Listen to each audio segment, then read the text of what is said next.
Welcome to WACSUN Weekly. WACSUN Weekly is the official Western Athletic and ASUN Conference podcast of FCS Fans Nation. WACSUN Weekly is hosted by Dustin Helton, Brandon Owens, and Will Seiler.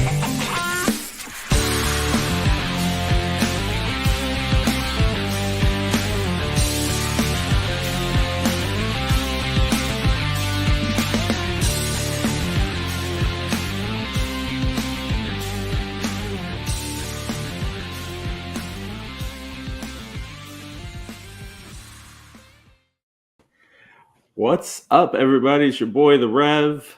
Will, unfortunately, is late because he had to appease his fiance. But in the absence of Will, we have some greatness with us.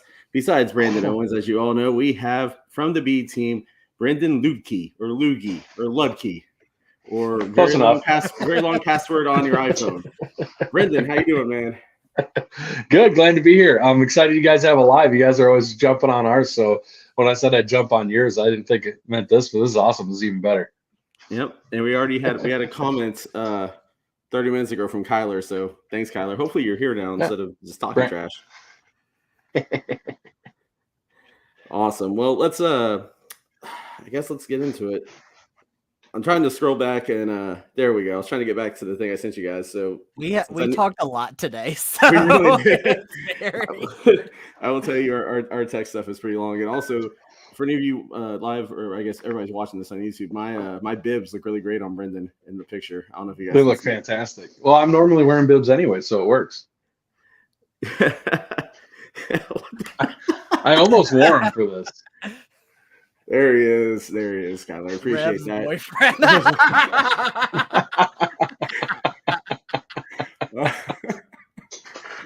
Awesome. Well, guys, as we go live, add your drop in questions, comments, anything you want to ask. We're gonna kind of go through last week's games. In the middle, Brandon does have his updated bracketology for the last week of the season, and it's the last one for us. Yep, and you can obviously I'm excited. You can also feel free to crap all over that if you want to, and then we'll talk about some of the games next week.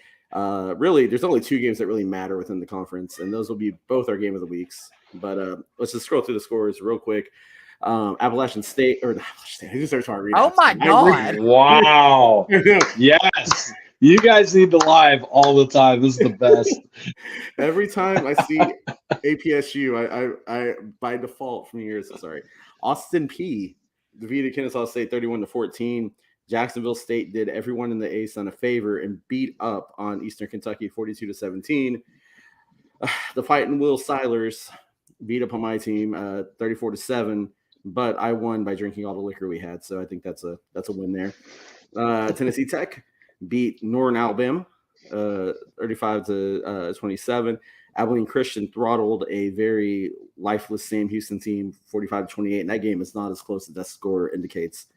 Southern Utah defeated Lincoln, who nobody's ever heard of besides SFA because we played them last year, but it was 55-0. And Utah Tech took out Tarleton State 34-28. Brendan, I bet you didn't watch any of these games. No, I didn't have a chance. Normally, my Sunday afternoon is busy with that, but we were running around with the kiddo, and then work got dump trucked on me, so I didn't get a chance to watch any of the whack-off games or the ASUN games. So I'm lost on these guys, and I apologize for that. That's okay. Well, Brandon, why don't you? I know you were at the JSU game because it was Southerners reunion weekend and all that jazz. So how was that game for you? Very cold, extremely cold. People in Alabama are not used to anything below 55 degrees. So what was the temperature? 54. Eventually, it got to about 52 and kind of stayed there the rest of the game. But JSU played really, really well. I think this is the best they have played all season. And it just made it that much better because we don't have really nothing to play for. And we're only playing for a 9-2 record at best. So I'm hoping that hi, Jamie. I'm hoping that we don't mess up next week, but we will get into that.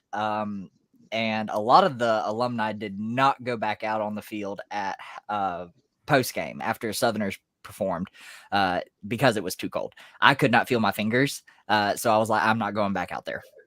That's sad. I mean, it was just as cold in Nacogdoches, and we still were out on the field. Well, we were at field level for our stuff, you know. But I guess it helped because we got to drink a whole bunch. I did not. It's a miracle you two survived.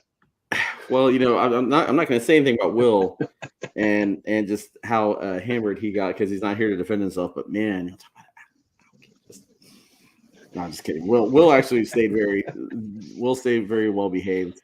Also, CW was there, so shout out to CW if you're watching this. Absolute legend. He actually took the picture that you can kind of see the background around. I guess we can talk about the SFA Central Arkansas game, although there's not much to talk about because Central Arkansas completely boat raced us. SFA looked lost on offense. I mean, UCA did what everybody expected them to do, which is run the ball on them. Kylan James went for 155 yards on the ground. You know, I think total they went for 220, I think, on the ground against us. So just about what everybody expected to see. Trey Self looked like crap, and honestly, it's time to let Brian Maurer start because he will be our starting quarterback next year. He's a Tennessee transfer, and he can actually throw the ball real well. Big dude also. So next week is going to be real important because there's basically 2 conference championship games that are happening, and we'll touch on those when we get to the game of the week. I think another game that I guess didn't surprise me, but kind of did, was Abilene Christian beating up on Sam Houston. I think part of that too is just that Sam Houston's, they've just phoned it in for the year. They redshirted half their starters, and you know they're getting ready for that Wednesday Conference USA action that they're going to get on ESPN next year. Hey, I don't think that's I mean, I get that you're happy about it. It's funny that Jabari Jones, who I'm halfway surprised isn't watching this because he's gone on every other podcast and asked about this CUSA TV contract. So Jabari, just to save you, it sucks. That's not a good contract. I mean, if you want to get smaller schools like Sam or JSU or Kennesaw State to be excited about it, then that's it. But if you want to get some big dogs into your conference, you guys, you know, we've always heard we want to get you NDSU, or we want to get SCSU, or we want to get Delaware. Like I know the NDSU contract is so much fucking better than that contract, and I imagine SCSU's is the exact same because of local TV rights and things like that. So that's not a good contract. And playing on Wednesdays isn't the boon that you think it's going to be. You're just going to be featured on empty seats galore on Twitter every week. The exception to this is Jacksonville State. Jacksonville State, they at least have a decent enough fan base that they will be there. Their students will be there, but that's why I'm excited, because we're going to show up no matter what. So that's what I'm most excited about, that TV deal. And we will have a much better student turnout if we have weekday games, like games during the week. Yeah, even if it's 52 degrees. Yeah, so actually, I want to address something from Chris Hammond calling the Southerners soft. Your team excuse me. Yes, let's put this. Your team plays in the dome. You don't get to say that. Exactly. You play inside.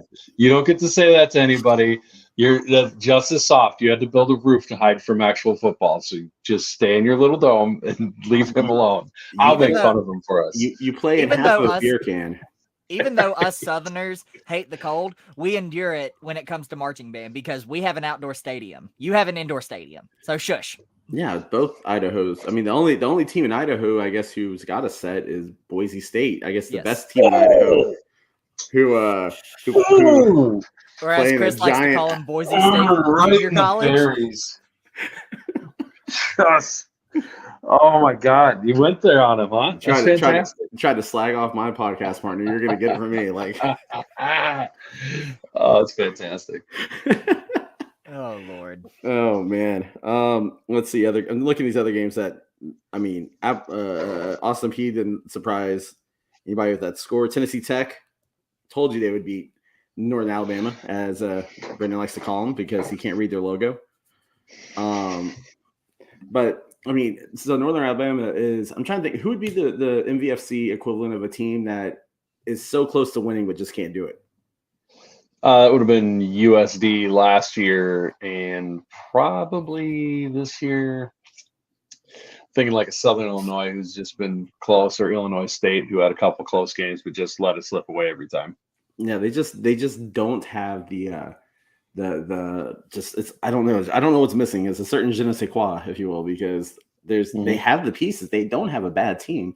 I guess now they need a coach, but their interim coach has still done okay. Like, so maybe getting somebody new behind at the helm next year will help them. But UNA could have a winning record right now.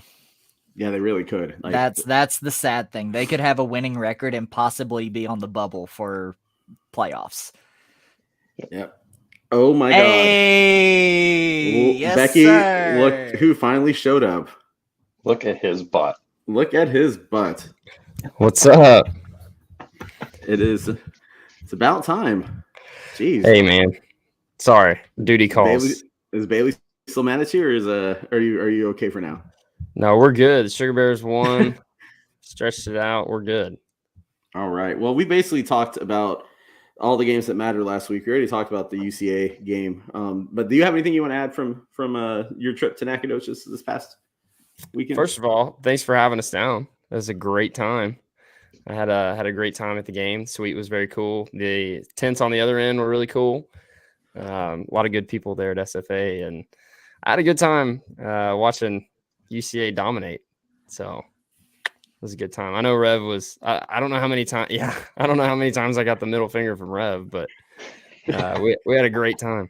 So yeah, we won't lie, we were in our tent, and then we went around to the alumni side because their tent was on the north side of the stadium. Their crate, I guess you could say, so it blocked the wind because the wind was still blowing pretty good, and so it was nice and warm, and scoped out some free drinks, and I think UCA scored right in front of there also, and then we might have been there long enough for SFA to drop that ball in the end zone. I think we were still over there whenever that happened too, like right in front of us. We were there. I don't know. I at that point I'd had half a bottle of tequila and probably half a liter and a half of that champagne. So, dude, it was cold. Oh, I would be gone at that point. I would be gone. Dude, it was freezing. It surprisingly was really cold. Like I did not wear. No, okay, Brendan, I understand South Dakota is colder than East Texas, but at the end of the game, a little bit. But at the end of the game, when it was 37 degrees, and I was in like wind pants and a thin hoodie, I was cold. I'm not used to that. You got to dress right for those games, boys. Like that's what I'm getting from all this is you guys don't know how to dress for the cold. I wore bibs. I wore a quarter zip. That was a fleece quarter zip, and I had a jacket from when the sun went down. So I was fine. I actually felt great. And then we had a propane heater in there too, which was kind of awesome. That was nice. I dressed. You had a propane heater in your cold? I mean, I didn't stand near it a lot of time, but those guys, I mean, it was right there. You could have got it. And I also brought hot hands for everybody to keep their hands warm. Hey, you got to have the hot hands. That's clutch. Yeah, I dressed appropriately, but I missed putting something a little bit more thick under my pants because that's why I was super, super cold. My legs were easily getting cold. Mm-hmm. Yep. I think it's supposed to be like 39 degrees for the UCA game this weekend, so I'm kind of glad I'm not going now. I'm gonna have to figure out how to be warm. You want me to tell you? You want me to tell you what you got to do right now? Give us the key.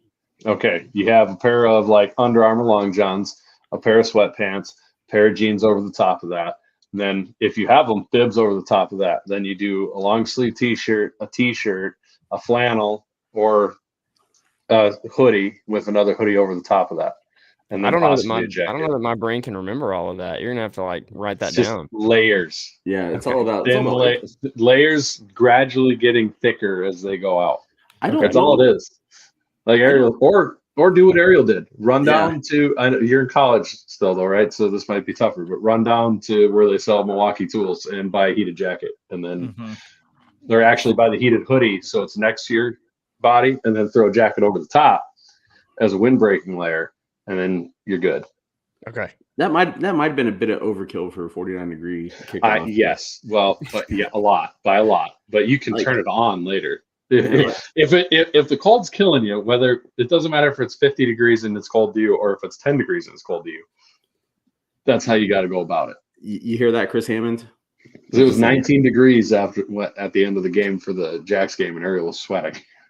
Yeah, she says 25 degrees, but you know, I don't know. Well, I mean, still, shout out for even listening to this. Yeah, shout out Ariel. Looking Oh forward yeah, to she's look forward to seeing you in Frisco. She listens to Brendan all the time. Yeah, she would be in podcasts the rest of the time. If I wasn't at the other end of the house, you'd hear her screaming at you guys about being cold in that weather. She'd be mocking you right now. My wife would be just ridiculing you. I promise she is in the bedroom right now mocking you guys. Boy, I can't wait for Frisco. She's gonna mock us if we show up and it's you know like it was last year, 50 and raining, and we're all bundled up. I mean, some of us went tarps off in the end zone, but other folks were got to do what you got to do. Yep. All right. Look, I was gonna say there's not much left to talk about from last week, but I do want to point out one other game. So Utah Tech defeats Tarleton. Utah Tech, surprisingly, if the scenario worked out right, could actually finish second in the WAC, which not bad for a transitioning team that went 1-10 last year and got just destroyed by everybody that played. I'm glad they beat Tarleton. I still butthurt at them, so I'm glad that they did it. Yeah, well, Tarleton thinks they're going to go FBS, and they're not. Nobody likes you. No, you can't sit here, basically. That's what Conference USA said to you, Tarleton fans. You can't sit here. Well, what I find impressive about Utah Tech is they started 1-6, and they've won their past 3. Like, who would have thought Utah Tech, a transitioning team, would beat SFA, Southern Utah, and then a really good Tarleton team in back-to-back weeks? I'll give you 2 of those, but Southern Utah, I might have been, if they were going to beat somebody, Southern Utah might have been the one.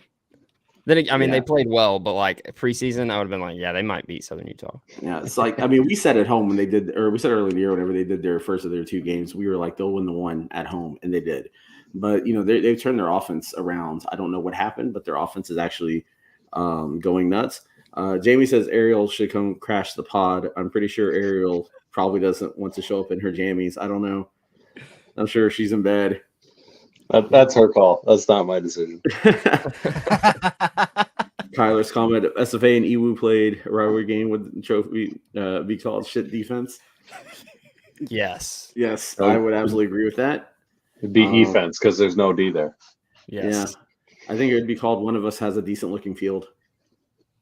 It's not EWU. One comment about SFA. This honestly kind of a dig, but they came out really flat.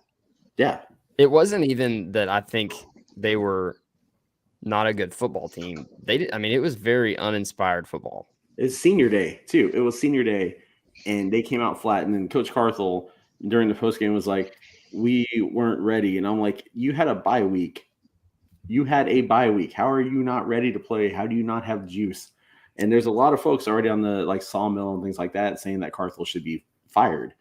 And I don't think it's to that point yet, because if you look at him as a coach, you include the really weird COVID season, he's basically 500. He's 22-22.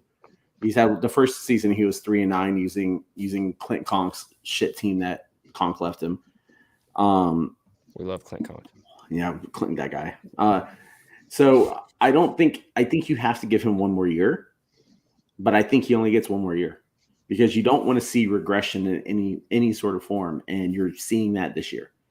And you haven't seen the ownership. I mean, it feels like you haven't seen a lot of accountability. It's been like, well, we weren't prepared. No, you're a coach. You're supposed to prepare your team to play. It's that simple. If your team's not prepared, that's on you. It stinks too because we're losing. I told Will this. We're losing such great players. We're losing Xavier Gibson. We're losing BJ Thompson. We're losing all these awesome players. But thankfully, we've reloaded in some sense with our recruiting. I mean, we've had 2 top 3 recruiting classes, if you want to call it that. I don't buy into the ranking stuff, but we'll see how it goes. And we got a good transfer quarterback from Tennessee. So we'll see what happens next year. But our schedule next year, I looked at already. I don't think we'd have a chance to be 500 until conference play. The future's bright at quarterback. What's that guy's last name? Bauer? Brian Maurer. Maurer. Yeah.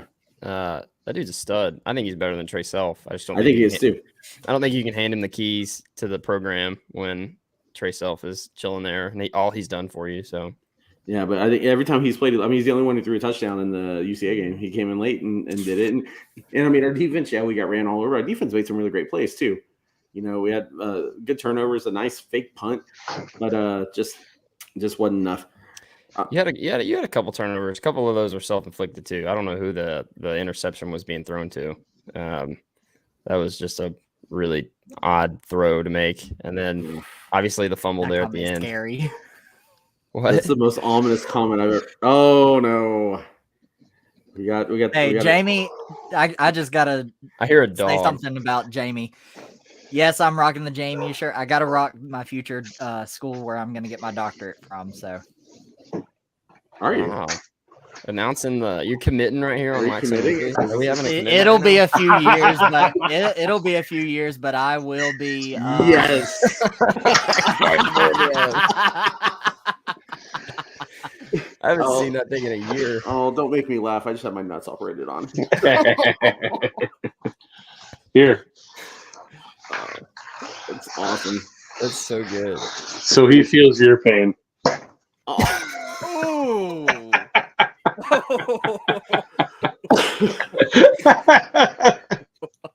Jesus Christ. Oh. He's very large, if you're wondering. Yeah, he's bigger than I am, I think, at this point. Oh, yeah. That's massive. I'm glad he's made an appearance on a podcast this year, though. He has made all the appearances at South Dakota State Tailgates. He is part of the book club. Yes, he is. He's an unofficial member of the book club. Yeah. All right. I'm going to entertain Jason Plotkin's question because, one, I actually know him personally real well. Can the WACSUN do a coin toss instead of a rating system? The OVC coin toss is eliciting a lot of excitement. Well, here's the thing about the OVC coin toss. We know that both sides of that coin have UTM written on it, so I don't think it's, even worth the time. But I would say a coin toss is better than this rating system that is the biggest absolute garbage. Warren Nolan, I don't think you've ever heard of this podcast, but in the unlikely event you ever see this podcast, you suck.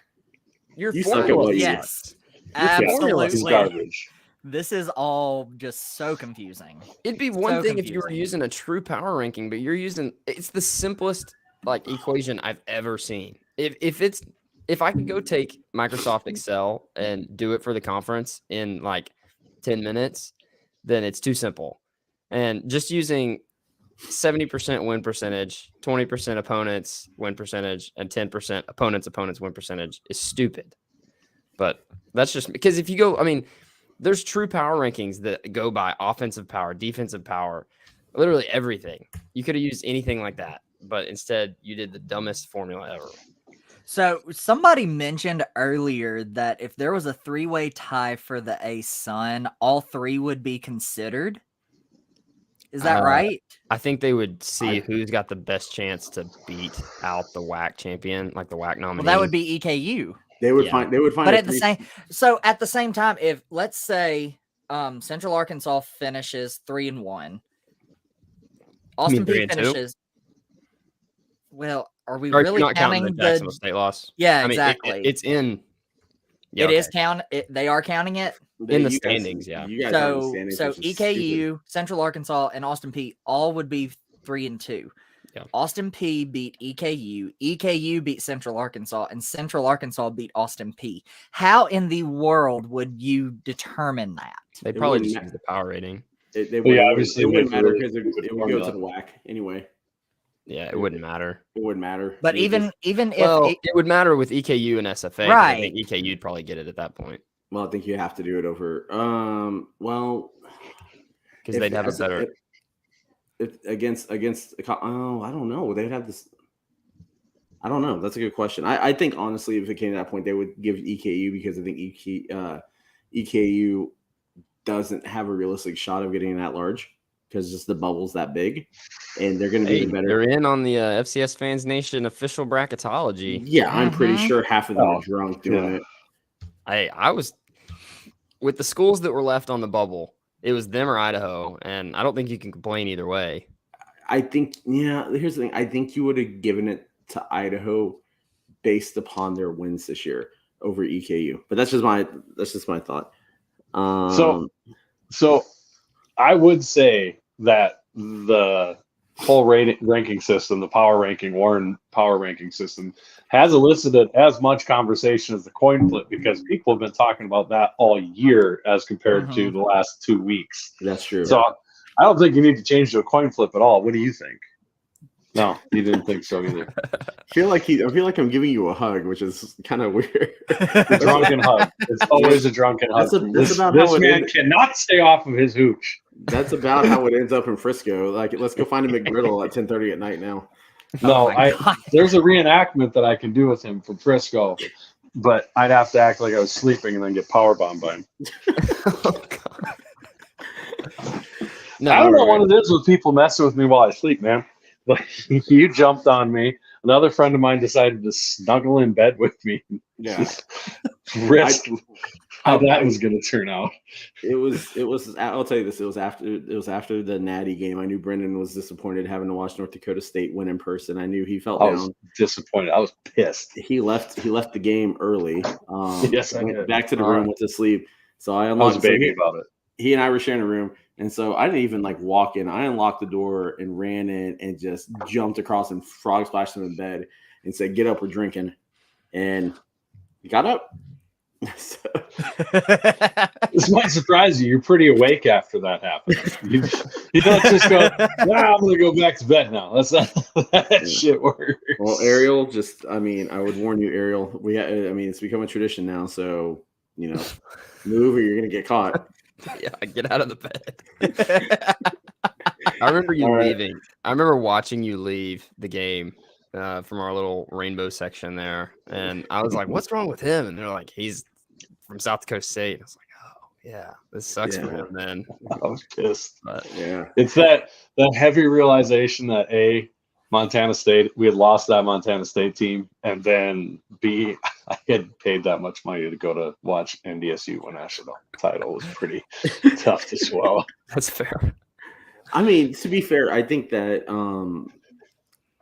I don't have anything to be fair. Let's go on to what everybody's looking forward to. In fact, I think this might be my mother's favorite segment. It's Brandon's bracketology.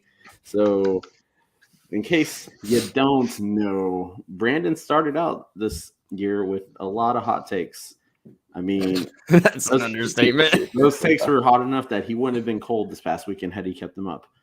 And so now, and like the first time, we don't know. Unlike the first time, we don't know who he's going to drop. He did mention his seeds on the. Yes, I did. If you paid attention to the live stream on the show, I don't think they got put in the actually up on the screen, but they were in the comments. I saw them. Dropped them on the A team too. Yeah. So just a shout out first of all to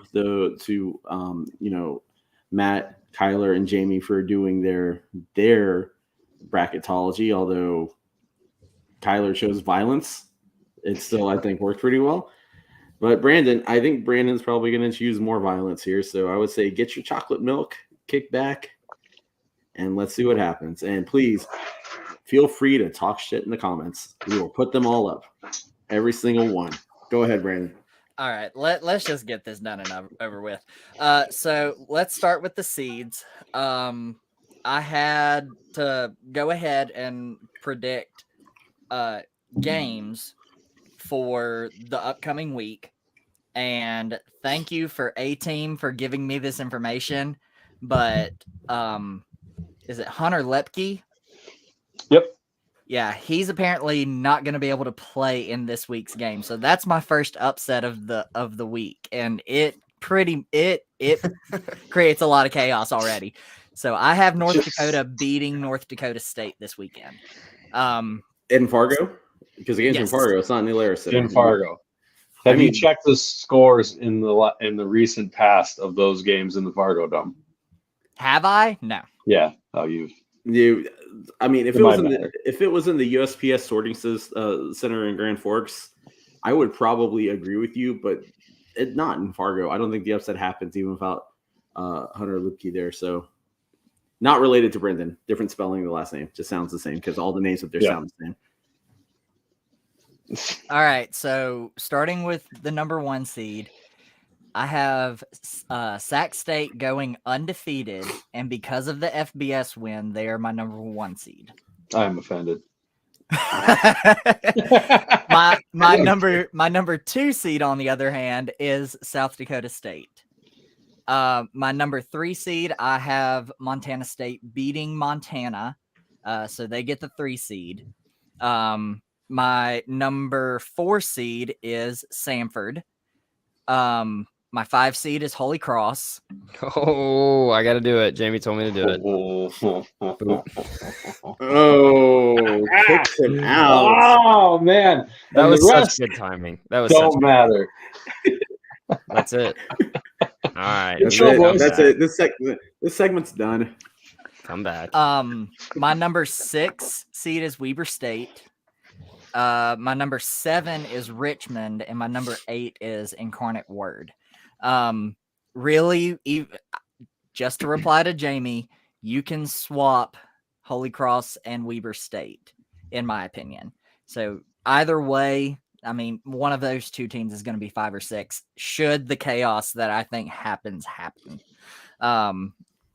So to go through the bracket, in the Sac State region, or portion of the bracket, I have Eastern Kentucky playing Southeast Louisiana, and Southeast Louisiana is the Southland champion, which means the Southland gets 2 bids this year. In the Incarnate Word portion, I have Furman versus William and Mary. In the Samford portion, I have Dayton beating Davidson this weekend to get the Pioneer automatic, and they will play Delaware. In the Holy Cross portion, I have the NECAQ St. Francis playing New Hampshire. In the Montana State portion, I have Chattanooga playing UT Martin, which is the OVC champion. Because we all know what's going to happen, that coin flip. In the Weber State portion, I have Abilene Christian versus North Dakota State. In the South Dakota State region, or portion of the bracket, I have SEMO playing North Dakota. And finally, in the Richmond portion, I have the Big South champion playing Elon, which is North Carolina A&T, and they will travel to Elon. So I think your geography's off on a couple of those, because I think they would do Abilene Christian versus Southeastern Louisiana as a game, and I think they do UT Martin against SEMO as a game, because they technically didn't play each other in conference this year, so they would easily be a first-round game. And they used to do that with the Southland schools all the time. Yeah, so I think those are 2 that you would see. I think somebody would have to travel to an unseeded North Dakota State if they were to not be seeded, although I really think that they're not going to lose this week and that they will get a seed. So I don't know. Question. So Abilene Christian has a lot of money. Yeah. They can bid for a home game, and they can probably outbid a lot of like bigger athletic departments, like public school athletic departments. If they get in, which, I mean, all signs point that they're going to win this weekend. I think they get a home game, because I think they outbid some people, not with ticket money, but with, hey, we'll guarantee this amount of money, whether it's got to come from us or not. I don't think they would outbid someone like Southeastern Louisiana, but I think you're right. I think they would probably throw a lot of money there. They haven't ever made the playoffs. They'd want that first home game. You don't think they would outbid Sela? Sela will put a lot of money out there. I mean, you might be right. They might. It's really not to say that. I'm like, they're going to want that first home game, because they're going to want that, hey, we finally made it to the playoffs after 10 years of however long it's been with them being, D1. So, yeah, they'd probably bid. They'd probably get a home game. I think if they get in, they for sure going to win, just because that they've got a ton of money, and just being there before and seeing like the facilities they've got. Oh, yeah. And so Jason Plotkin has this comment, going to keep up the anti-Fordham trend in WACSUN. I can't put Fordham in. I'm sorry. I can't put Fordham in. When you stack their resumes against the other teams that were being considered for one of those last 4 spots, it did not match up. My last 4 in is Delaware, UTC, EKU, and UND. And yes, Montana is not in the field. Ooh, that's gonna cause some butthurt. Oh yeah. Do I care? Wait a minute. If Montana's not in the field, I just felt an earthquake. then Idaho has to be in the field. Then Idaho would be in the field.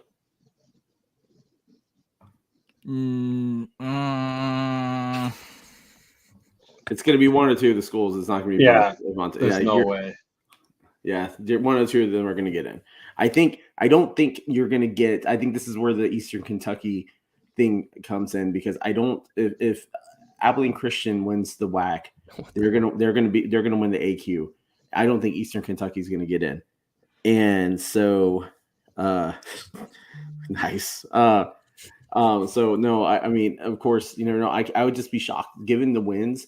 I know EKU had a great win against Bowling Green, but let's look at ranked wins, look at resume, look at strength of schedule, and Idaho has it. So I don't see them sitting out, even though they completely crapped the bed. But Idaho is 7-2 overall, because you won't count the FBS losses. No. So they're 7. I mean, they're 7-2. They'll probably win this week, so they'll be 8. Wait, they play this week, right? I'm trying to remember if they're not one of those. Yeah, they play this week. They're not like South Dakota State, who took a bye on the last freaking week of the. That's season. Oh yeah, that was our decision. Yeah, that was us. But I mean, when you compare they play Idaho State this weekend. Come on, that's a dub. Yeah, when you compare Idaho's resume, 7-4, 0 FBS wins, so technically they're 7-2, 1 at the time ranked win, 1 current ranked win. EKU, same record, but 6 FCS wins, 1 FBS win, 1 at the time ranked win against SEMO, and SEMO is still ranked. I have to take EKU. EKU's resume is better than Idaho's. But what's the schedule? What's their strength schedule? Because the teams that here's the thing: the teams that Idaho beat would have boat raced Bowling Green. Also, Bowling Green's one of the worst FBS teams. Like you're not hanging a lot on that. And they talked, and Sam Herder, whenever he talked to on his podcast, just a group of 5 wins aren't going to necessarily help you this year, because a group of 5, a lot of those teams are so bad that a lot of the top FBS top teams will actually rank above them in rankings. So while it was, I mean, don't get me wrong, while it was great, I picked EKU to win. There's a reason why I picked EKU to win, because Bowling Green is awful. So I don't think that's going to hold as much weight as you think it's going to hold. Going into when the committee's looking at it, especially when you look at the fact that Idaho freaking beat. Granted, yes, Montana is on the right now, and they're probably going to lose this week. But still, at the time, when you look at where they were ranked at that win, that's going to help them. Yeah, but you also have to look at how did Idaho perform against Washington State and Indiana? Not terrible. Not terrible. I mean, they barely lost. Not bad at all. To both of them. Yeah, they barely lost to both of them. They were leading at half in one of those, wasn't they? Weren't they? Yeah. Like Indiana. Yeah, if you look at their games, they lost by 13 to Indiana. It's 7. They lost by a touchdown to Washington State. And then you look at EKU, they barely lost to Eastern Michigan, and they beat Bowling Green. Now, granted, both of those teams are G5 teams compared to P5 teams. But also an FBS win is an FBS win. But it's not going to have the weight you think it's going to have, and that's the point I'm thinking. I get it, you think it's FBS win, but I would be willing to bet you that South Dakota State could beat Bowling Green, Sacramento State could beat Bowling Green, Idaho could beat Bowling Green. Hell, Incarnate Word could probably boat race Bowling Green. Lindsey Scott would go for 700 yards and 14 touchdowns against Bowling Green.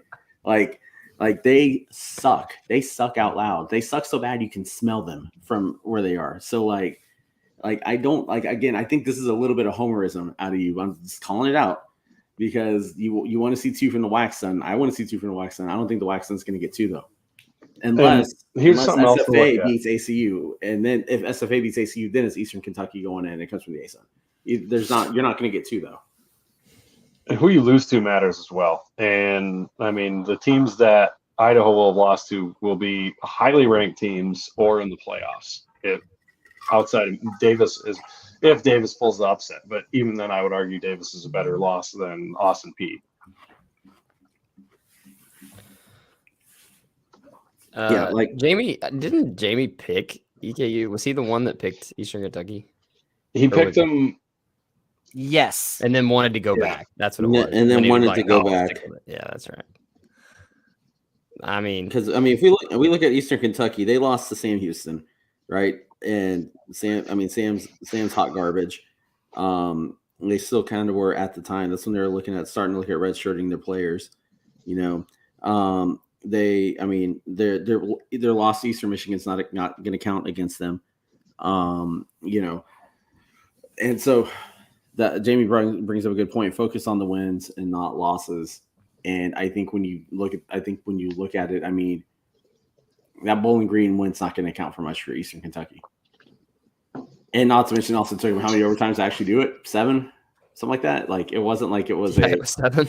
Yeah, like it wasn't like it was an outlanded, like they completely like went out there and boat raced them like Sacramento State did to their FBS competition, or Incarnate Word did to Nevada or someone like that. They inked it out at the very end of the game. So I'll say this. If this was a situation where EKU was going to finish with 8 wins, it might be a little bit different. But if they end up having the same number of wins, then I think the resume is probably just better for Idaho. Now, if they had if EKU had 8, then I think you see the Idaho scheduling 2 FBS teams kind of biting them in the butt. Like it did in Austin P when they scheduled 3 in like 2017 or something. Yeah. No. But I don't know that scheduling 2, if you have the same number of wins, is gonna count as a penalty for you. So anyway, yeah, don't get me wrong. I hope Eastern Kentucky gets him. I mean, I do too. I just Idaho don't see it happening. Yeah, I don't see it happening. And I love Parker McKinney. Like I actually really like that team, especially with what happened with the coach having basically dying in the office and then getting back out on the field. Like, I mean, you want to see it happen, but I just don't think it's there. Looking at some of these comments, there we go. So I'm trying to get on Hammond's good side. Well, I mean, Some of it too. If they're gonna weigh the win for Sac State to give the FBS win to help them get the 1 seed, you're gonna have to weigh it the same way when you're weighing the FBS win for Eastern Kentucky against Idaho in that conversation. Yeah. Yeah, and Jamie has a really good point right here. Does Idaho have 3 ranked wins though? I mean, Idaho have 3 ranked wins. Is that how many they have, or is it 2? Let's see, Montana was 3. Yeah. Mm-hmm. Whenever they beat them. I gotta pull up the schedule again real quick. They beat. Let's see. If only we had that Word document that Matt Brazy used. It's just Montana. No, they have more than prepared. Yeah, they're so it's only 1, I guess. No, that's not. They only got 1. Nope. Lost at Sac State. Yeah. So they've really only got 1 ranked win. So that's true. I mean, they didn't get the benefit of playing Eastern Washington before everybody realized how bad they were. No, yeah, that is true. They didn't. Yeah. So I mean, if you count it that way, then I don't know. You're looking at a true strength of schedule, like numerical value. Mm-hmm. Yeah. So, and that's why I put EKU in, was because they have that FBS win and they have the same amount of ranked wins as Idaho. Okay, but look at strength of schedule. 22 versus 57. That 22 is not EKU. Bowling Green has a Sagarin rating of 142. Yeah. If you look at just the Big Sky itself, the highest Big Sky rated team is Montana at 69. Nice. Sac State at 73. Nice. Weber State at 86. Davis at 89.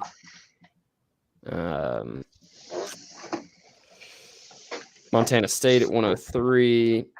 Idaho is at 113. So Idaho is higher ranked in the Sagarin rating than Bowling Green, which is EKU's best win.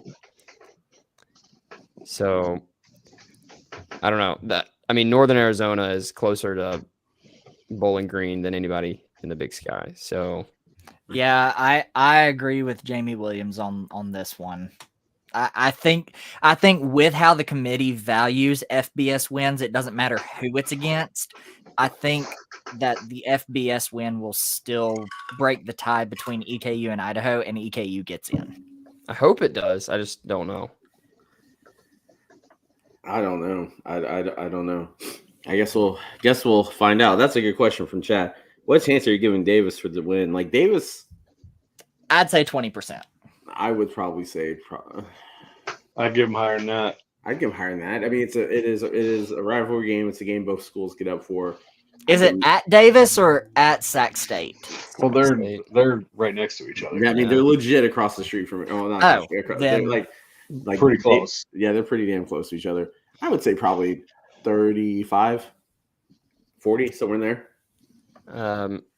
Especially with how Sac State's let people hang around early on. It's not like necessarily they've had a bunch of close games, but they've let people hang on for a little bit. See, right there, Jamie. 37.33. I'd give him 45% chance. I'm gonna be honest. I feel pretty good about Davis with how they're cooking right now. Yeah, they're turning it on at the right moment, you know. And this is the thing. This is why, you know, people. I heard something on that show full of hacks that has another channel. They're talking about like, is NDSU bad this year? I'm like, NDSU it doesn't matter how you start the year. If you turn it on at the right time, you know, you get your streak going when it matters the most, which is now. That I mean, that's just one of the things that makes schools like that extremely dangerous, and that's what makes Davis dangerous right now because they are hot. They're playing real well. It's like Ole Miss winning the baseball national championship last year. Exactly. You heard Tim Elko say it. Don't let the Rebs get hot. Don't let the Aggies get hot. They might just knock you out of the number 1 seed. Yep. Well, they were good at the beginning of the year too. We forget that they had a stretch of FBS and then straight top 5 teams that they had to play. And they played South Dakota State real well.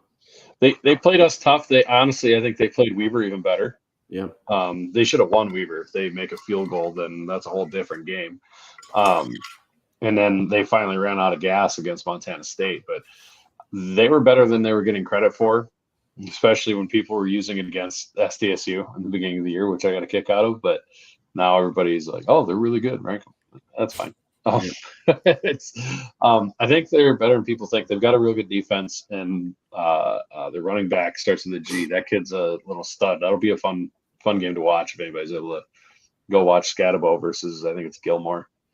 Is his name.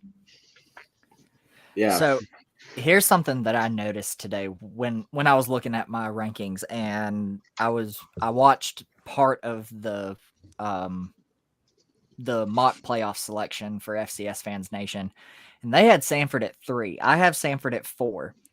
There is a way, if you look at mine, there is a way for Samford to get the 2 seed.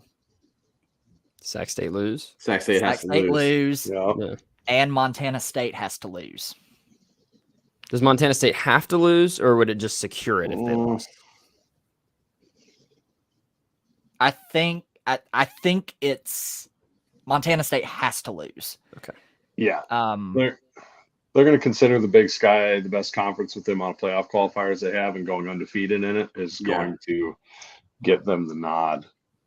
Yeah, they would have to lose. And I mean, honestly though, like Samford has looked great this year, but man, they've won the games though. They've won the games, but I don't know. I don't know. I hope Kevin's watching this because we're talking about a Big Sky team and a SoCon team. Let's not talk trash about the SoCon team because Kevin will come after you with SoCon. I will say if Samford gets the 2 seed, their path to the semis their chances of making the semis should go up, depending on what draw they get. Well, yeah. I'm curious too if the SoCon has those teams that are as good as we think, and with the seed and everything like that, or if the bottom just dropped out of the SoCon because the triple option teams got killed with not being able to cut block and what they got going on down there. Yeah, I mean, I don't know. Who else in this? Wofford doesn't run the triple option anymore. It's just the Citadel. Citadel, comma. Is it just Citadel? Just Citadel. I think so. You better put just because it tweaks somebody's tail, I'll call them Citadel. I don't You know- think VMI runs the triple option. No, No, that they was had a kind of a quarterback high a couple flying. years ago. Yeah. By the way, I don't know if you guys know this, but if you stand in your bathroom mirror with the lights out and say Citadel 3 times, Kevin comes up from behind you. Oh god, that's terrifying. Well, With the a other Soko in hand, screaming about cut blocks. screaming that the service academies are at a disadvantage because they can't Yeah. recruit players that they need and can't cut blocks. And they scared the big boys, so they legislated them out of being able to compete. Okay, so where does NDSU fall to when they lose? Like, are you talking about ranking or in the playoff? I don't think Chad I- heard the seeds. I think Chad should have Yeah, late because he can't. Oh, I saw his comment in there. If NDSU loses to UND for any reason, they're not getting a seed. They aren't going to have any chance at getting a seed. Because they're in I NDSU, I agree. can see a scenario where they get an 8 seed. Just total name recognition.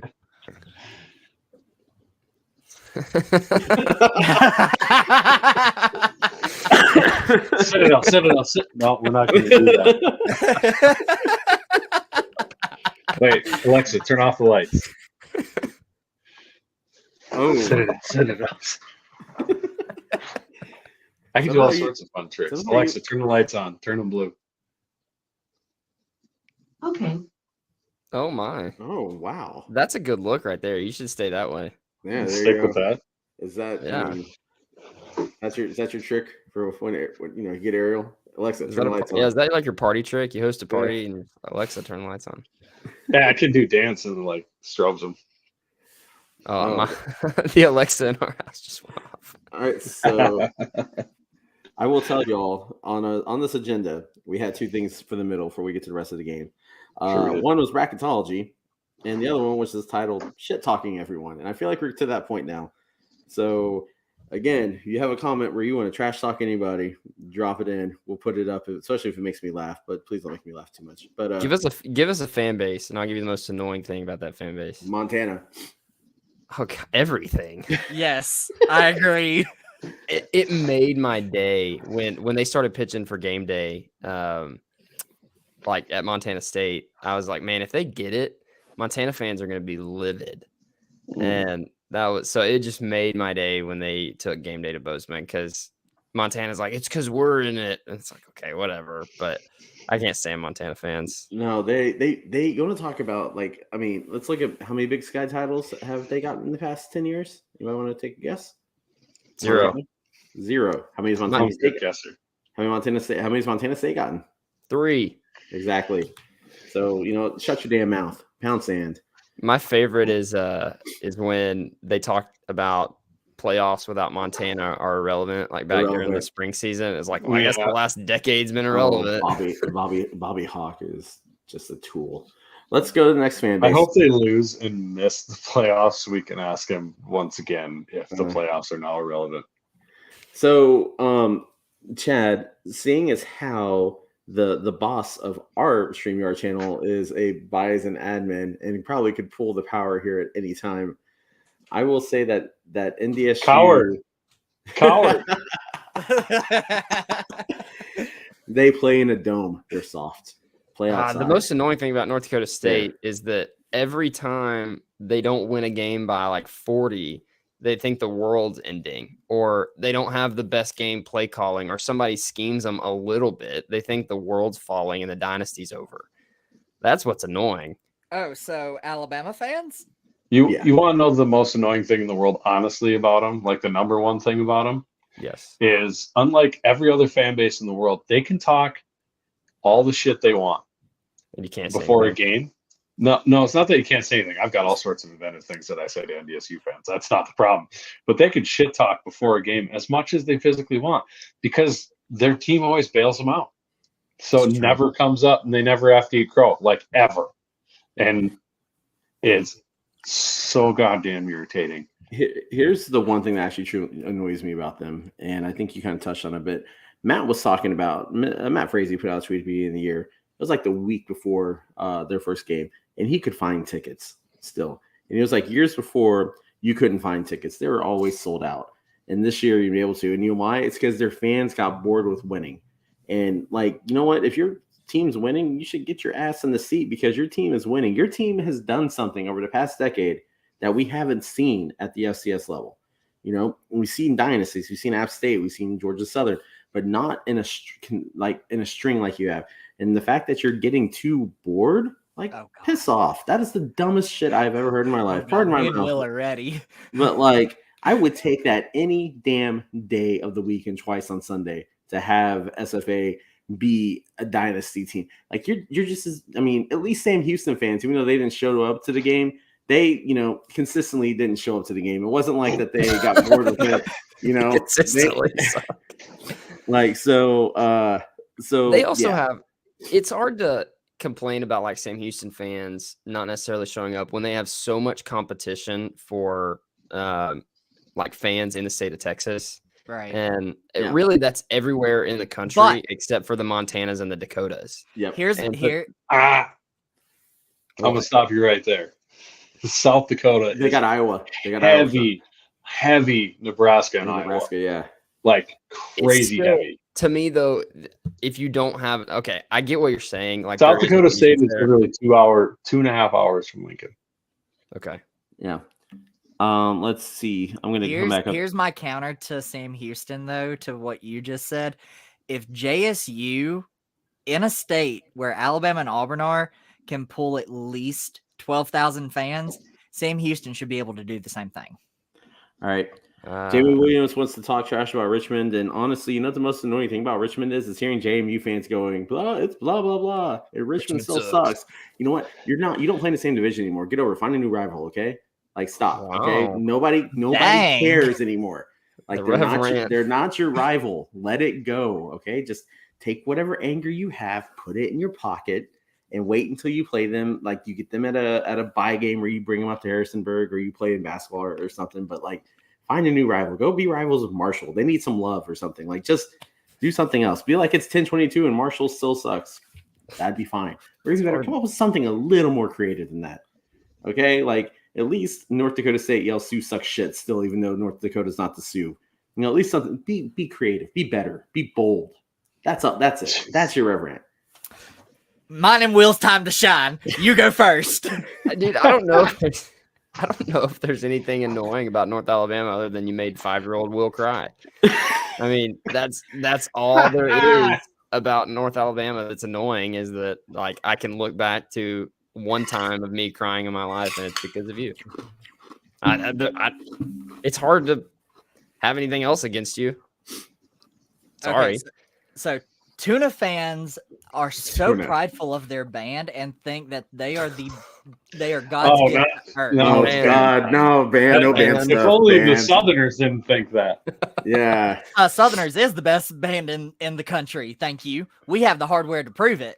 It was presented to us this weekend. So, all right. JSU fans hate that that Tuna fans think that their band is the best, is God's gift to earth when it's not. All right, let's see. They don't have a stadium. That's annoying. Yeah, I got one last one for you guys to do. SDSU fans. SDSU. I love India. You take everything so freaking personal. Good yeah, you really kind of do. Like you guys are so salty. You shouldn't have ice on your roads in the wintertime. Like, it's just insane how we weren't ranked number one. Listen, assholes, I was ranking you guys one for most of the season. Just not everybody else caught up to it. And does it matter? Does a ranking really matter? No. What matters at the end of the day is playing in Frisco and raising the trophy. Like, I mean, there are certain podcasters on the JI network that just, dear God, like, stop crying over it that you weren't ranked number one. Like, I mean, sorry, not sorry. Like, you have a great fan base. You've got a beautiful little stadium. You can have beer now, which makes it even better for everybody else. You break your helmets on the rails. Like, you do Hobo Day, which is, great. I think it's probably one of the best traditions in FCS. Like, there's not a lot to say. Just stop taking shit so seriously. But that's also why we're SCSU's favorite podcast. I think this sums it up. I feel like your fan base does get butthurt about everything. And like Jamie said, you shouldn't, because you're better than everybody in the country except maybe one team, and we don't even know. And I don't know. I just feel like I would kill to be ranked in the top 2. So, in our defense, Yeah. be NDSU's rival for the last decade. You get touchy about stuff. I understand. Yeah. Oh, this one's good. I saw this one. I'm going to put it right there too. Hey, there were at least 15 at the game. Yeah, listen, it was cold and it was deer season, so our 15 went down to 8. No, SFA, I will say, here's the thing about our fans. Our fans are podcast stores.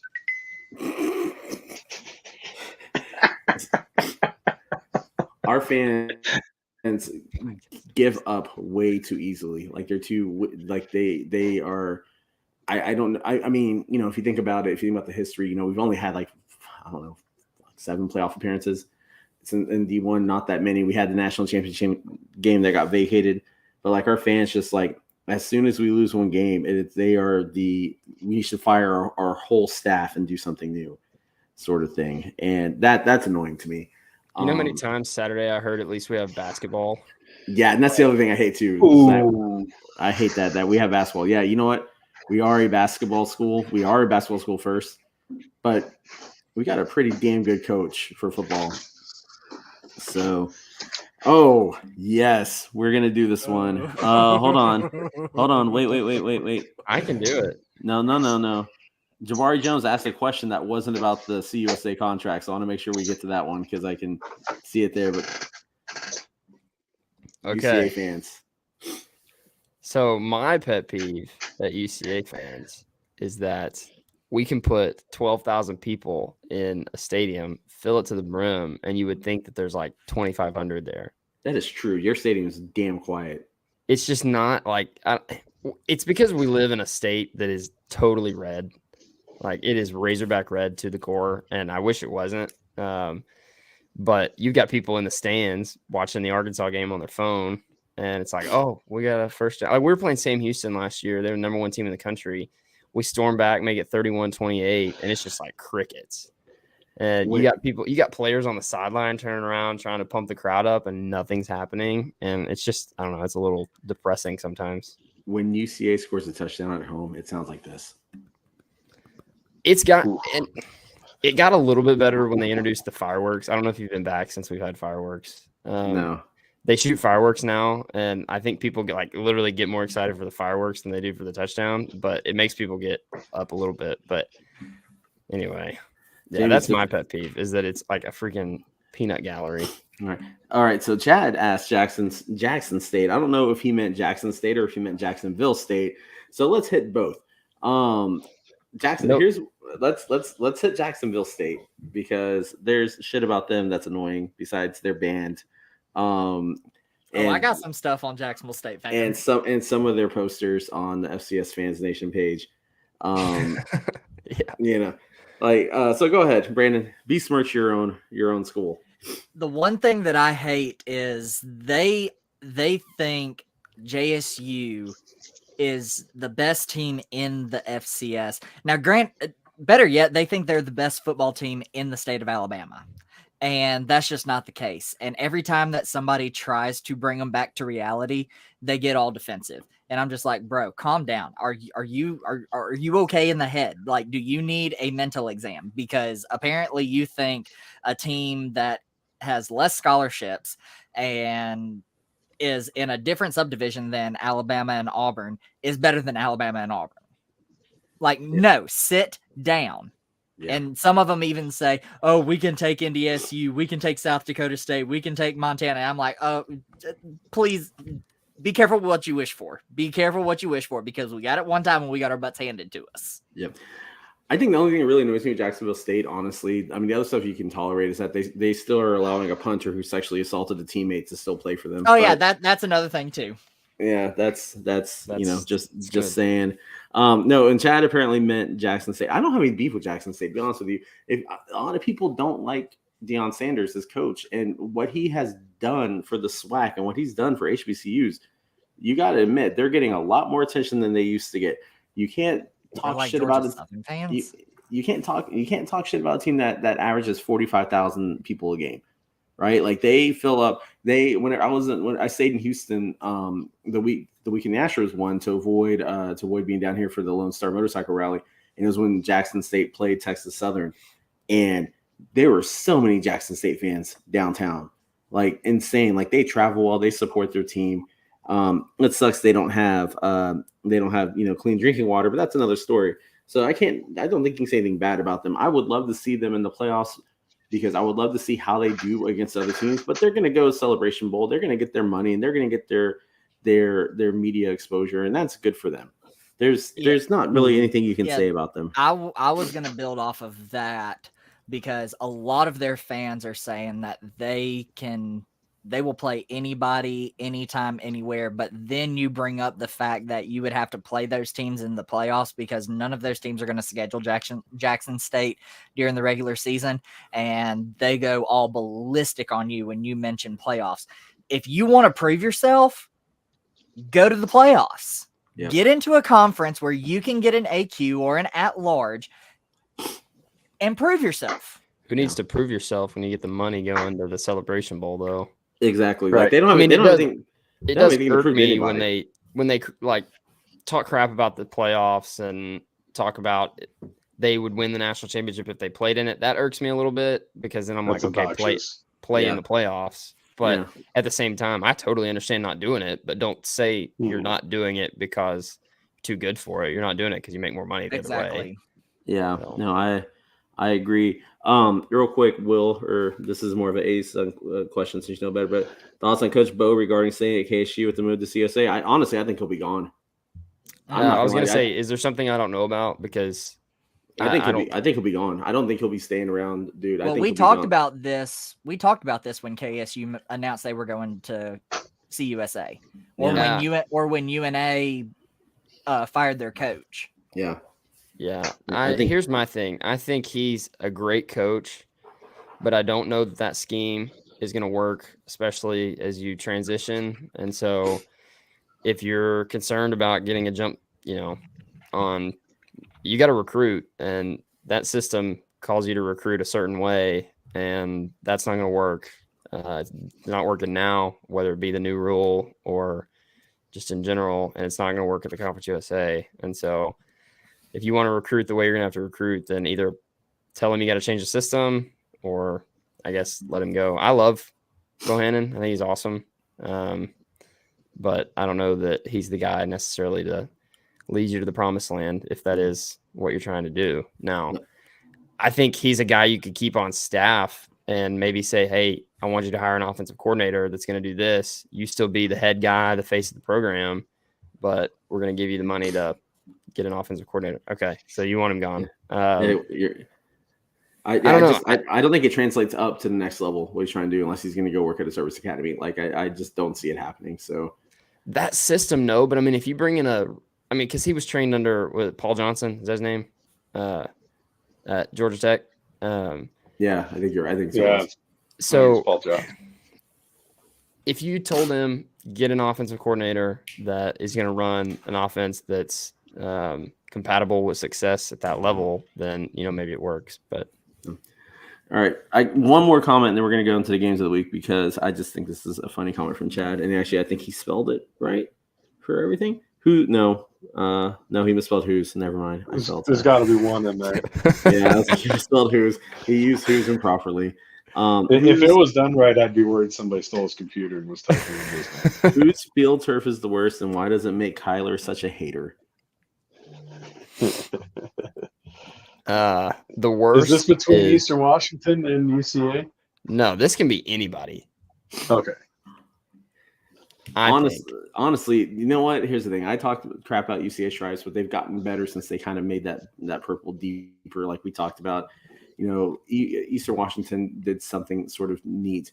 To me, Northern Iowa is one of the ugliest damn fields I've ever seen, and it's not even because it's a different color. It's because they tried to go green stripes, and one of their greens looked like if you take all the colors in a crayon box and mix them together.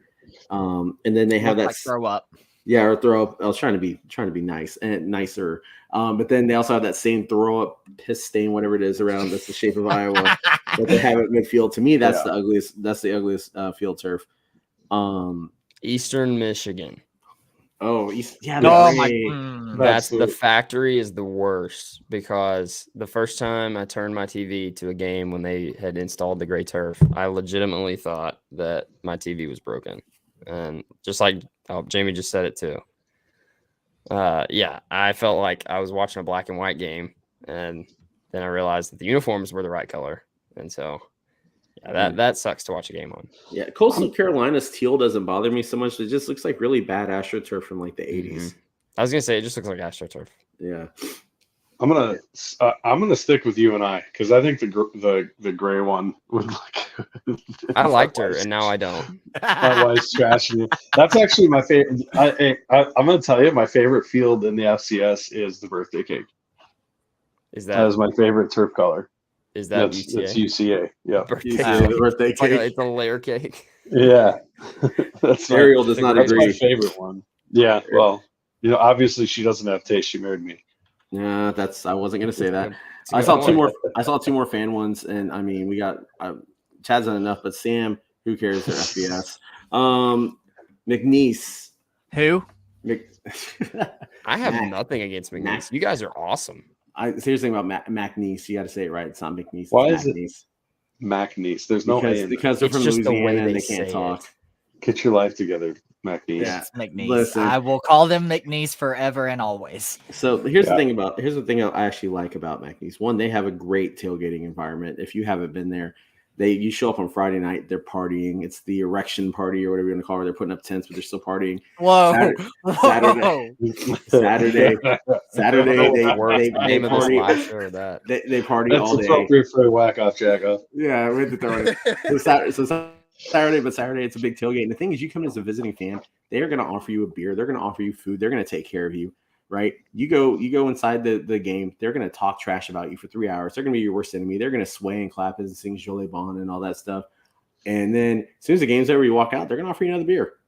Like, their fans, they have one of the best fan bases in FCS. And after what that city has gone through with the hurricanes and Hurricane Laura, which I had to evacuate from here, and thankfully it missed, but unfortunately it hit them. And then they got hit with the other, I can't remember what the other one was, like just back to back, and the fact that they're recovering from it. Yeah, their program's a little bit down this year, but they'll rebound. They always rebound. The Southland's very cyclical when it comes to it being a conference, and you're going to see McNeese come back up rise up.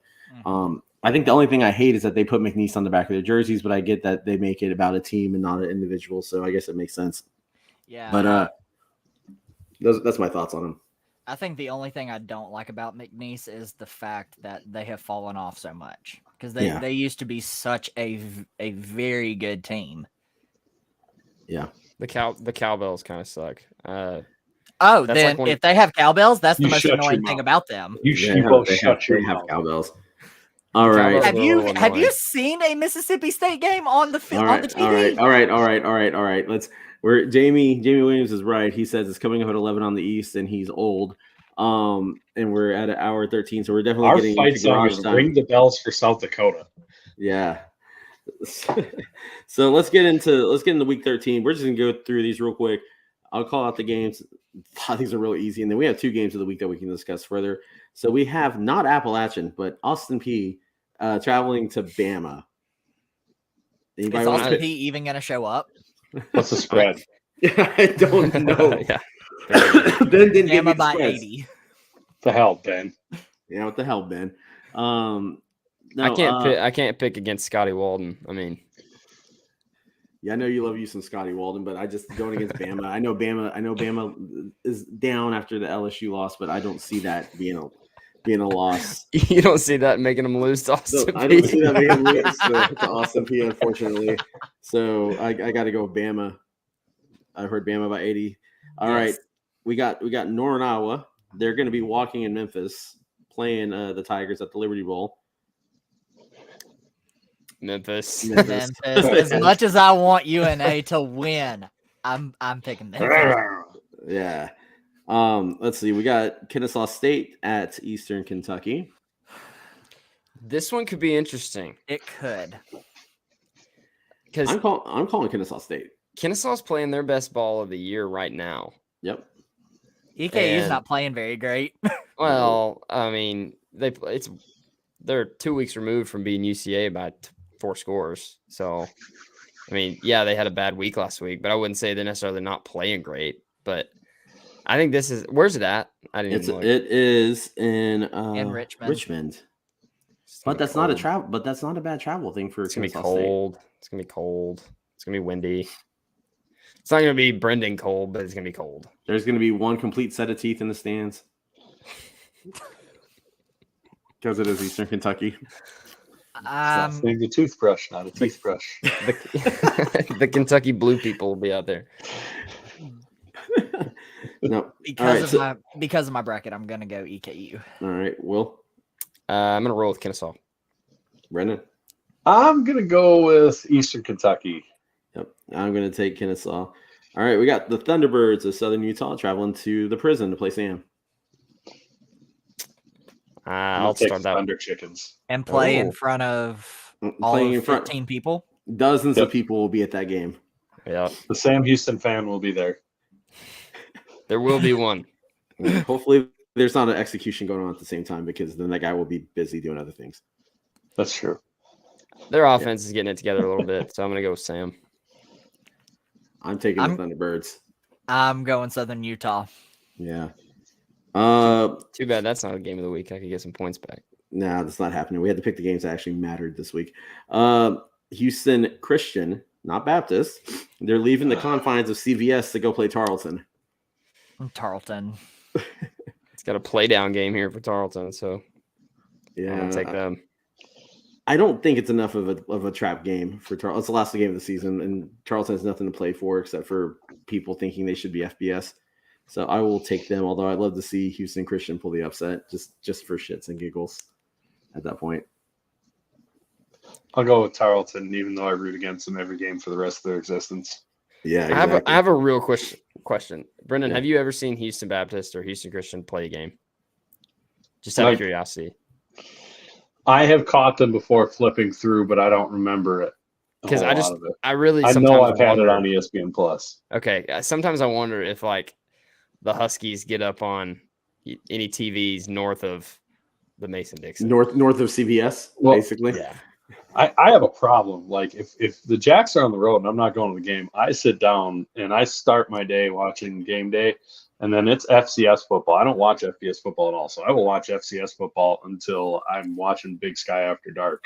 Okay, cool. Well, that's props to you. I'm flipping all over through all sorts of them. I get bored with another game because it turns into a blowout, so I jump to another one, and yeah, that's what I do. Cool.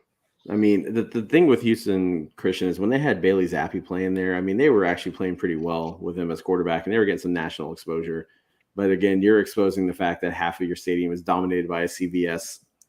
So, yeah. But the nice thing, though, is that if you get really hot in those September games, you can go to CVS, buy yourself a Gatorade, get a 6-foot-long receipt, and you have a tent.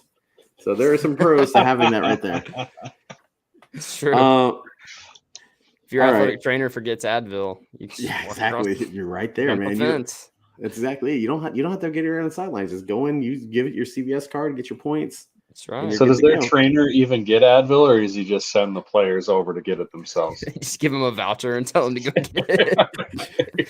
They've got a special. You got 2 coupons. Ariel said, "No props to you. Don't encourage that behavior." Sorry, Brendan. Yeah, actually, more. Sorry, Ariel. I will encourage this behavior. At least he's not a degenerate, like doing degenerate things. He's just watching football. It could be worse. It could be gambling on it. He could be gambling. He could be hitting those casinos, man. All right, let's see. Before we get to the game of the week's last game, this one should be easy to call. Utah Tech. They travel up to Brigham Young. BYU. Cougs. Yeah, you got to pick the Cougs. That's okay. So now let's get to the games of the week. And why these 2 games of the week are important is because I believe statistically I cannot lose our game of the week challenge. I think I can still finish second, but I will not finish last. So that will be going down between. Do we know the standings? We've all missed except for I think Rev got one. Or no, you got last week, I guess. I got last week. We got last week. Yeah, I think Will has to get both these right, basically. I think I'm a game behind you, Rev. Yep. So, like I said, but Will's too far behind. I think he has to get both these right. Well, anyways. I also didn't pick one because you freaking put UCA in it. And so I just And didn't guess pick. what? Guess who's won the games of the week this week? We had to pick the two that have to do with the championships. So first, we have the Gamecocks of Jacksonville State University traveling to Conway, Arkansas to play the Fighting Will Silers on the stripes. Let me say something, because we picked these games, or Rev picked these games, because we think they could affect the playoff picture. We don't know. Yeah. That's the problem. And Yeah. if there was a Rev rant, I wish it was that we have no idea if these games affected or not. Well, so Can I say something? yeah. Dustin has the audacity to get mad at people who are like, I don't know how the hell this is playing out. This is a joke. And we don't even know here how the hell this is going to work out. Well, so here's how it plays out, because if UCA wins, then here's how it plays out. Then we have a 3-way tie in the ASUN. And so when it comes to the ASUN, it's going to come UCA down. loses. No, I thought it's if you won. If we win, we win it outright. All right, sorry, yeah. So if they win, they do win outright. If they lose, which I don't know if they're going to lose or not, then that's where it gets really muddled in the ASUN. The SFA ACU game is just going to decide the WAC champion. And if ACU wins it, ACU is going to get the AQ because they have everything else. If SFA wins it, then it's going to come down to that damn power poll, because everything else like record against and countable games, things like that, will be even with the ASUN schools, no matter who comes out of that side of it. So I do know what I'm talking about. Wish everybody else listens to me. And here's the thing. I think no matter what happens, if UCA wins, then the winner of the WAC would get it, not because of a power ranking, though. It would be a countable record, because your countable record would be 5-2 at that point. UCA's would be 6-4 because you played 3 non-counters. That's true. So now that's if they did that. But you know what I can also see is the ASUN and the WAC getting together and being like, okay, it makes complete sense if we use the head-to-head, considering one of these schools beat the other by 4 touchdowns a week ago. So I could see that happening too. And that's why I say, like, I don't know, is because I don't trust either conference to like stick to their guns and be like, yeah, we said we were going to do this, so we're going to do this. Yeah. I can see them being like, well, it just makes more sense. Yeah. And I mean, but let's be honest, Abilene Christian, they're pretty poised to take care of it. But let's talk about JSU's UCA. Will, I'll let you go last because I know you're not going to pick against UCA. Brandon, let's start with you. JSU, after last week, beating the top-rated team in the ASUN WAC and beating them pretty handily, I feel a little bit more confident going into this game. I don't think it'll be a blowout loss because it's at UCA and it's tough to play on the stripes. So I think it's going to be a lot closer. I'm going to say probably a 1-possession game. So I'm picking JSU. Brendan, you have any thoughts? I like UCA at home just because I know that everybody struggles on the stripes.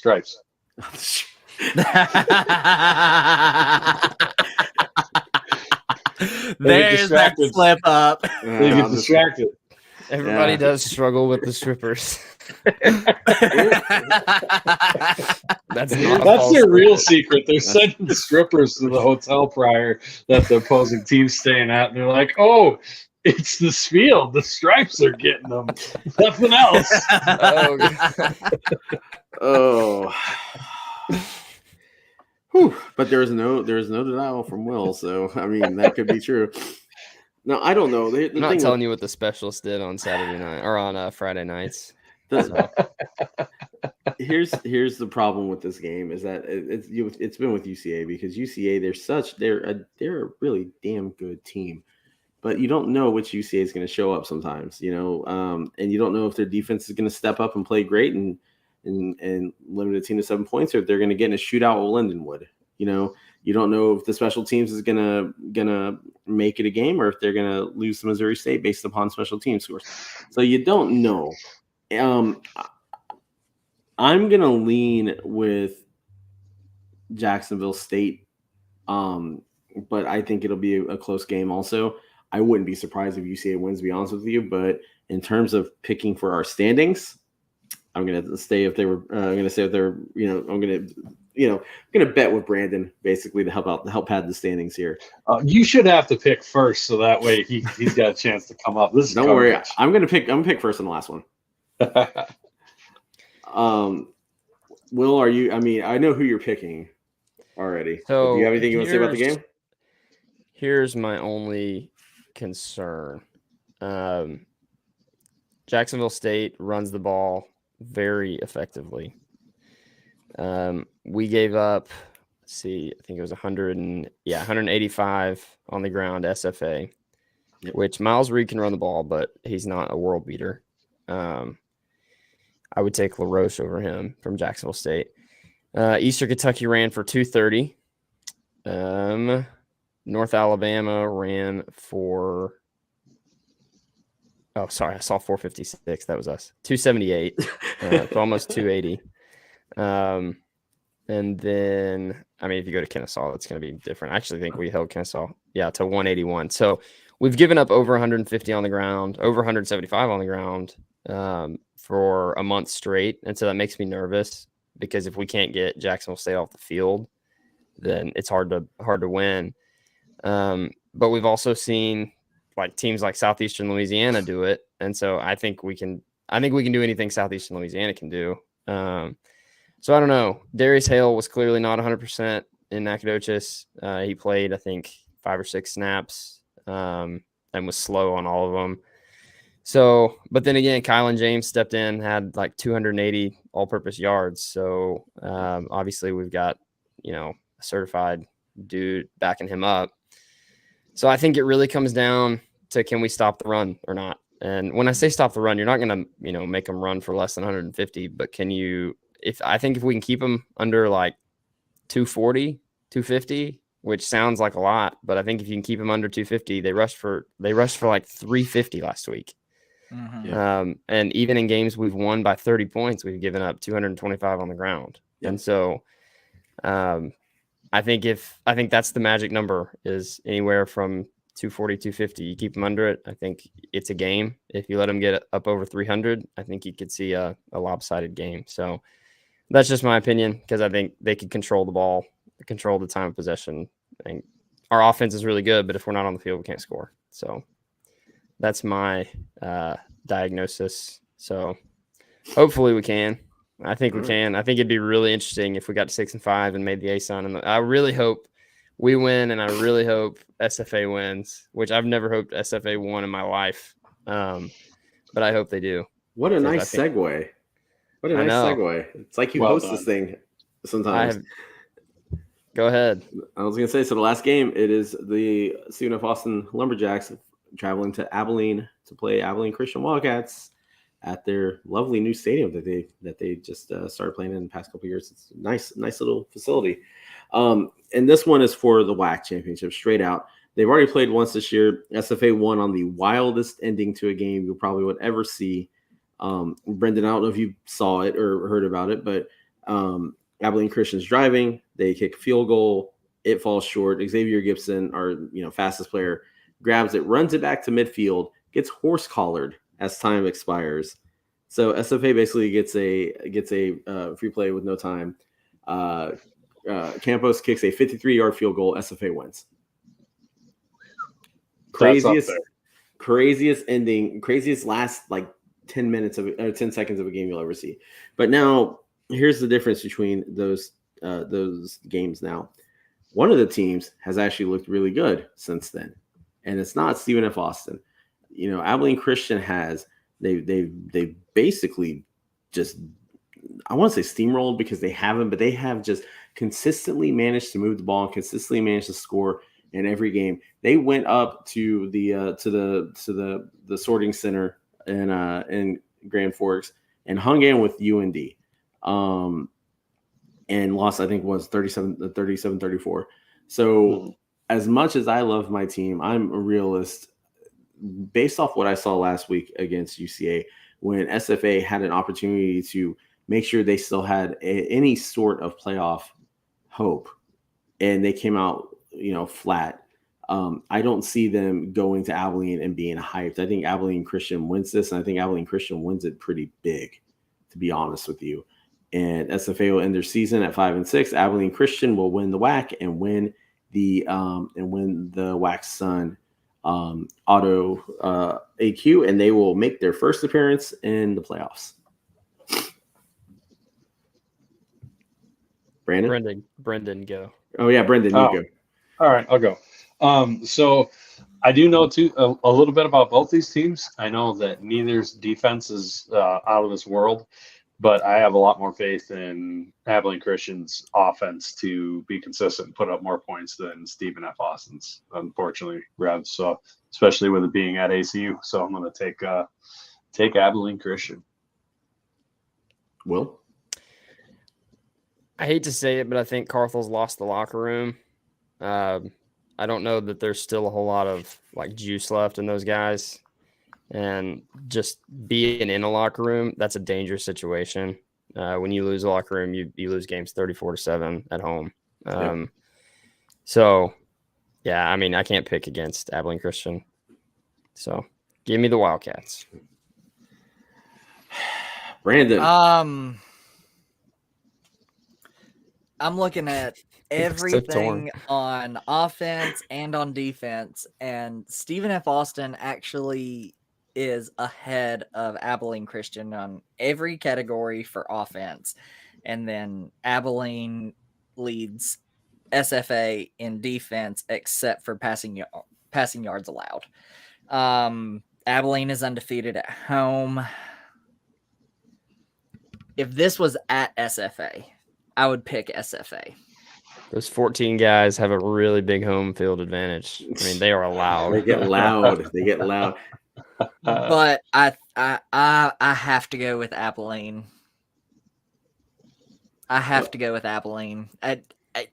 technically, you have to go with SFA to get in. Yeah, you picking for pride or catch him?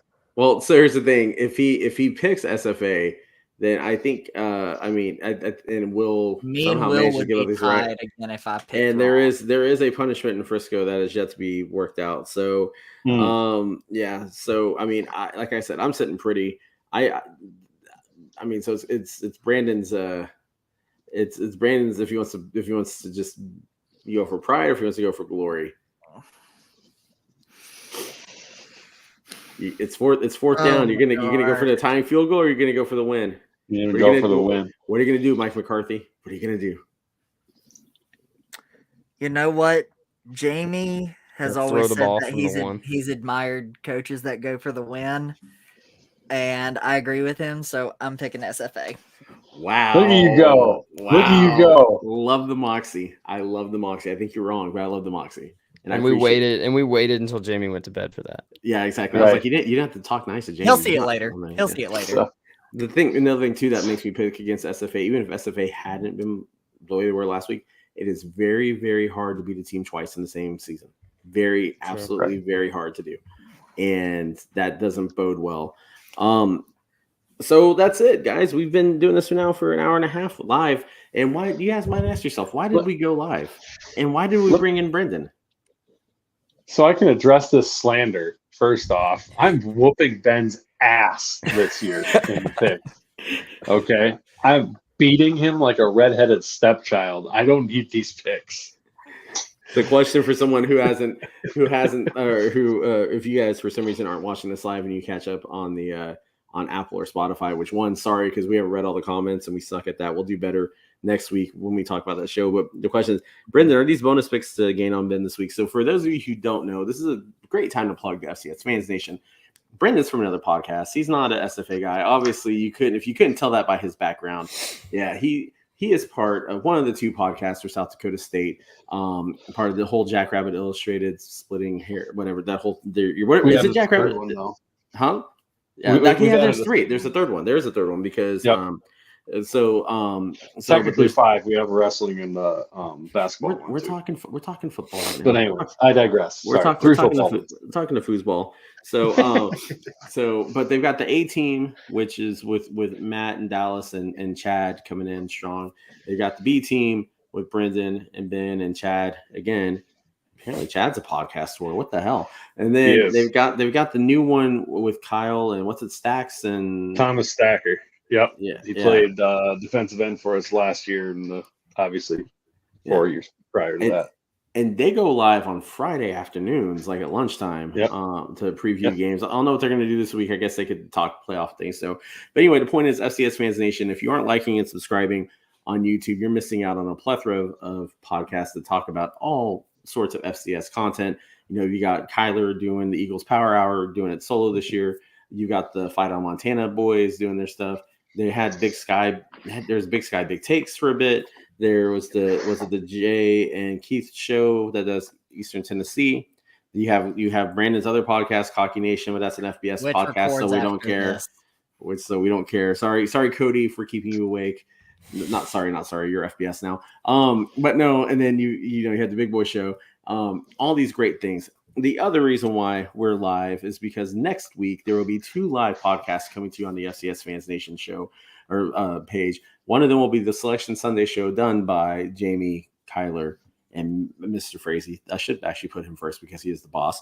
But the podfather, if you will, for us.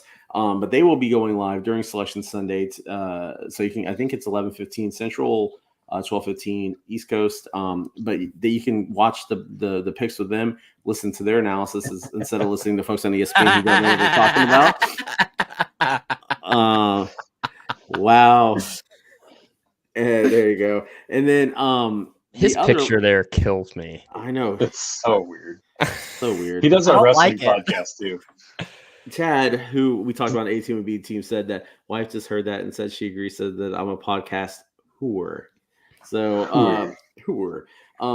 Anyway, so the other reason besides that live show is that Sunday night we're gonna have what we're calling the mega live show, where we have that's what you called it. I can't name a better name. We could still technically call it the Jack Off Whack Off, but I want to but here's the thing. I'm gonna open it up to any of the FCS Fans Nation podcasters who want to come on. And it's going to be our mega live show to talk about the playoffs. So you'll have us, you'll have folks from the A team. Hopefully I know Brendan will be there from the B team.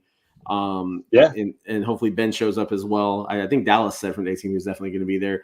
You know, if the Fight on Montana boys want to come on live, if anybody who wants to come on live and talk, we're going to talk playoffs. It'll be fun to, especially as the games are out, we have a little bit of afternoon to look at the games, look at the seeds, and hopefully drop some hot takes in there. So be sure to check that out. We'll get that scheduled sometime this week, so it'll show up on your YouTube subscription, so you'll know it's there. But that's it. A lot of people. Yeah, it'll be fun. Brendan, since you're our guest, man, I know I've said about B team, but there's anything you want to add or close us out with, let's hear it. I know you have a fun week of nothing because SCSU's on a bye. Yeah, I'm going to be just kicking back and relaxing. I was pretty upset about this bye at the end of the season. For the team, I guess it's kind of working out now, but I'm still not too thrilled with it. I think it's led to some of our injuries. But I'm just sitting back with my feet up, going to relax watching football. Thank you guys for having me on. I appreciate it. It's a lot of fun. It's been an honor. Thank you. And other than that, go Jacks, baby. That's all I got. Nice. Well, man, we appreciate you having on. You guys have been a big, sort of supporter of us this year by announcing us, and you did help us become South Dakota State's, favorite podcast over Jack. You're welcome. Shredded. Just I'm 100% the one who brought that up. You're 100% the reason that I'm 100% the reason that got out. You're welcome. It had nothing to do with Matt. It was all Brendan. We know the truth. Anyways, on behalf of Will and Brandon, I'm your boy, The Rev. Thanks for watching. Thanks for joining us this week. We will see you next week. Have a great rest of your week. Be safe.